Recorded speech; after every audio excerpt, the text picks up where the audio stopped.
यकीन मानिए कहीं ना कहीं ये बहुत बड़ी साजिश थी।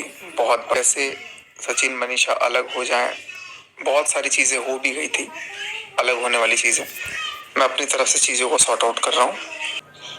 नजरें गड़ा करके रखी गई थी कि कैसे सचिन मनीषा अलग हो जाएं, बहुत सारी चीज़ें हो भी गई थी, अलग होने वाली चीज़ें। मैं अपनी तरफ से चीज़ों को सॉर्ट आउट। आज मेरे पास थाने से फ़ोन करवाया गया है। थाने से फ़ोन करा करके वही धमकी जैसे मतलब होता है कि कल आना पड़ेगा, जो भी मतलब जो देखो जो थाने वाला आदमी था वो बहुत शरीफ था। वो ठीक से बात किया और वो समझा मेरी चीज़ों को और मेरे को बताया भी, सारी बातें भी मैंने उसको कुछ थोड़ी बहुत बातें बताई, लेकिन पूरी बातें तो मैं अभी वीडियो में डाल दूंगा। तो मेरे ऊपर पुलिस केस किया गया है और मेरे ऊपर मैं बहक गया। कैसे बहक गया? बेचारापन देख के इतना गंदा सिंपथी खेला गया, इतना गंदा। मेरे पास तो कुछ नहीं है, ये नहीं है, वो नहीं है। ठीक है, हो जाएगा ना। फ्रेंड्स, इस वक्त यूट्यूब पर इतनी गंदी कंट्रोवर्सी नज़र आ रही है नेहा आशीष तिवारी और सचिन को लेकर। नेहा आशीष तिवारी को आप जानते ही होंगे, जिनके हस्बैंड एक्सपायर हो गए थे लॉकडाउन के दौरान। इसके बाद इनकी सिंपैथी लोगों को इतनी ज़्यादा मिली, इतनी ज़्यादा लोगों की सिंपैथी इन्हें मिली कि बहुत सारे इनके सब्सक्राइबर हो गए और ये एक देवी की तरह जो है मानी जाने लगी। आयरन लेडी के नाम से भी इन्हें जाना जाता है। लेकिन अब इनके कच्चे चिट्ठे ऐसे खुल रहे हैं कि लोगों के होश उड़ उड़ जा रहे हैं कि आयरन लेडी और एक देवी के पीछे इन्होंने किस तरीके के काम किए हैं सचिन के साथ।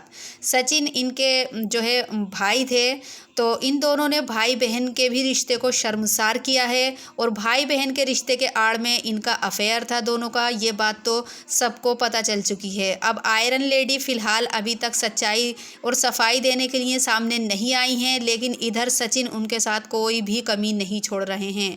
मनीषा जो कि सही साबित होती हुई यहाँ पर नज़र आ रही हैं। जितनी गलती नेहा की है उतनी ही गलती सचिन की भी है। सचिन ने अपनी बीवी होते साथे ऐसा कदम उठाया, जिसकी इतनी अच्छी वाइफ हो और उसकी कद्र ना हो, उसके बाद वो नेहा के पीछे पड़े रहते थे।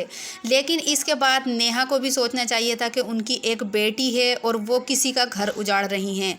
मनीषा जिसकी 2-3 साल से लाइफ बर्बाद हो चुकी है, उसने किस तरीके से सबको झेला है, अपने हस्बैंड को और बाकी लोगों को। साथ ही नेहा ने भी उनके साथ कोई कमी नहीं कही है। हर चीज़ को लेकर उसने झेला है, अपने पति का गुस्सा देखा है, इन लोगों की सबकी धमकियां सुनी हैं, लेकिन उसने कभी भी कुछ भी खुलकर नहीं कहा। इसके बाद भी नेहा अपने आप को देवी मानती हैं, तो ऐसा बेकार है। कहाँ की आयरन लेडी हैं वो जो इस तरीके के काम करती हैं। आज लोग उन पर थू थू कर रहे हैं। कितनी गलत हैं ये, जो अपने आप को इतना अच्छा साबित सोशल मीडिया पर कर कर दिखाती थी, आज उनके कच्चे चिट्ठे कितनी गलत बातें उनकी सामने आ रही हैं।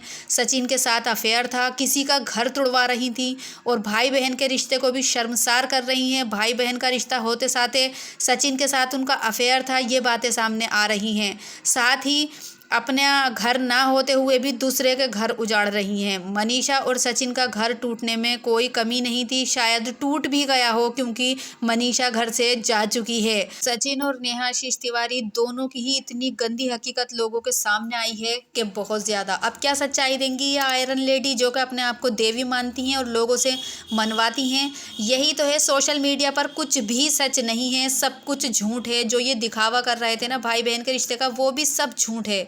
इसी चीज़ को लेकर लोग बहुत ज़्यादा गुस्सा भी रहे हैं नेहा के ऊपर। जिन लोगों से पैसा कमाते हो उन्हें ही धोखा देते हो, उनकी ही आंखों में धूल झोंकते हो, उनकी सिंपैथी का फ़ायदा उठाते हो। थोड़ा सा तो सोचना चाहिए नेहा आशीष तिवारी को। बड़ी आयरन लेडी बनती थी, देवी बनती थी। अब क्या जवाब देंगी दुनिया को जिस तरीके की बातें सामने आ रही हैं उनको लेकर? दूसरे के घर में आग लगवा दी। सचिन भी उतना ही जिम्मेदार है जितनी नेहा है। धोखा हुआ है तो वो सिर्फ मनीषा के साथ हुआ है, जिसके घर में आग लग गई। और साथ ही दोनों की प्लानिंग्स जो थी वो मनीषा को मारने की भी थी, नेहा की और सचिन की। जी हाँ, ये बात भी सचिन ने खुद अपने मुंह से बताई है। तो कहाँ तक गिरेंगे ये लोग? लेकिन यहाँ पर मैं सिर्फ नेहा को ही गलत नहीं कहूँगी, सचिन भी उतना ही भागीदार है इसमें जितना कि नेहा है।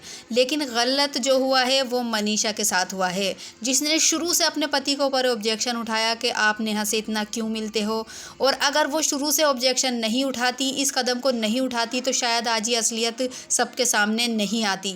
यहाँ पर मनीषा ने बहुत हिम्मत से काम लिया है, हर फेस को झेला है उन्होंने, बुरे से बुरे को, अपने पति के गुस्से को, दुनिया की धमकियों को, लेकिन बहादुरी से उन्होंने हर चीज़ का फेस किया है। आज लोगों को पता चल गया कि मनीषा इसमें सही है।